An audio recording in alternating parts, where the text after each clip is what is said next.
दोस्तों राधे राधे। आप लोग कैसे हैं? आशा करते हैं आप लोग अच्छे होंगे। इस वीडियो में आपको बताने वाला हूं क्वथनांक और क्वथनांक क्या है, द्रव्यनांक क्या है और आर्द्रता क्या है। तो आते हैं देखते हैं। देखिए पहला है कि क्वथन और क्वथनांक किसे कहते हैं। गौर से देखिएगा, नोट कर लिया। अब जवाब देगा। क्वथन और क्वथनांक किसे कहते हैं। क्वथन या क्वथनांक दोनों नाम एक है, या और या क्वथनांक, ठीक ना।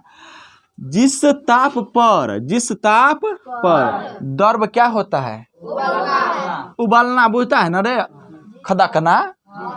जिस ताप पर द्रव उबलना प्रारंभ करता है उस ताप को द्रव का क्वथनांक कहते हैं। सोचिएगा। अब यहाँ पे देखिए, जिस ताप पर द्रव उबलना प्रारंभ होता है, मतलब शुरू होता है, तो खदकना। तो जिस ताप पर द्रव उबलना प्रारंभ करता है उस ताप को द्रव का क्वथनांक कहते हैं। कुछ नहीं था।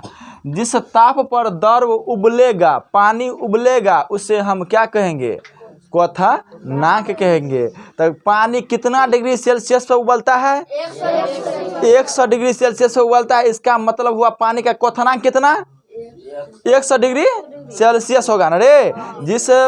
जिस ताप पर पानी उबलना शुरू होता है उस पानी का वह क्या कहलाता है, क्वथनांक कहलाता है। जिस ताप पर द्रव उबलना प्रारंभ करता है उस ताप को द्रव का क्वथनांक कहते हैं। और यह प्रक्रिया क्वथन या उबलना कहलाती है। यह प्रक्रिया क्वथन या उबलना कहलाती है। क्वेश्चन कि क्वथनांक किसे कहते हैं, तो जिस ताप पर द्रव उबलना प्रारंभ करता है उस ताप को द्रव का क्वथनांक कहते हैं। और यह प्रक्रिया क्वथन या उबलना कहलाता है। अब आते हैं आर्द्रता।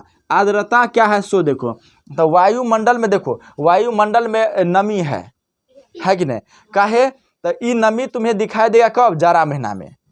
नमी माने पानी, नहीं माने पानी। अब पानी तुम्हें कब दिखाई देगा, अभी देखो ना, भाप हवा दिखाई देता है जाड़ा महीना में, लेकिन अभी दिखाई देगा नहीं देगा। तो अभी काहे नहीं दिखाई देगा, निकलता है लेकिन दिखाई नहीं देगा।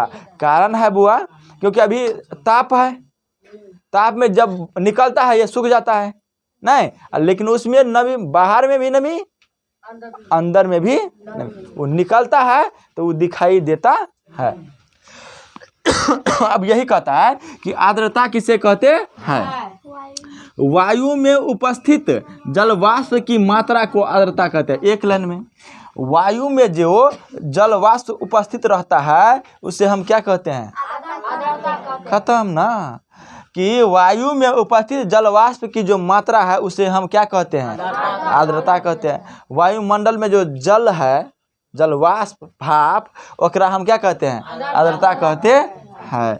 अब देखो नोट में कि वायु में जल की क्वथनांक कितना डिग्री सेल्सियस, लेकिन एवरेस्ट पर, माने कि एवरेस्ट, माउंट एवरेस्ट पहाड़ है, एवरेस्ट पर पर्वत रे, एवरेस्ट पर्वत पर जल की क्वथनांक कितना डिग्री, क्वथनांक कितना। अब क्वेश्चन पूछेगा कि एवरेस्ट पर खाना जल्दी बनेगा या जो भूस्थल पर, भूस्थल पर बनेगा। क्योंकि एवरेस्ट पर 70 डिग्री सेल्सियस पे ही तुम्हारा क्या होता है, जल उबलना चालू होता है। चावल वैसे ही रह जाता है, पानी खत्म। लेकिन हमारे जमीन पर, भूमि पर जो है, एवरेस्ट ने नीचे में समतल पर जो है 100 डिग्री सेल्सियस पर क्या होता है, पानी गर्म होता है। तब तक हमारा खाना भी, चावल भी क्या होता है, बन जाता है। इसीलिए यहाँ पे क्वेश्चन याद रखना कि कहेगा क्वेश्चन में कि एवरेस्ट पर जल्दी खाना बनेगा कि जो है भूस्थल पर। अब क्वेश्चन पूछेगा कि जल का क्वथनांक कितना डिग्री सेल्सियस होता है, और यही जल का क्वथनांक पर्वत पर कितना होता है।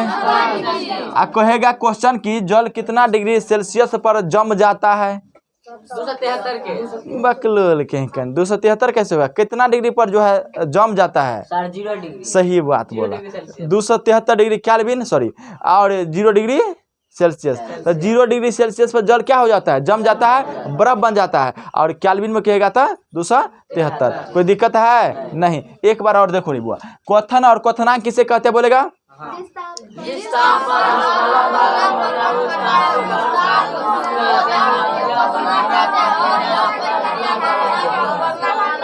आर्द्रता किसे कहते हैं?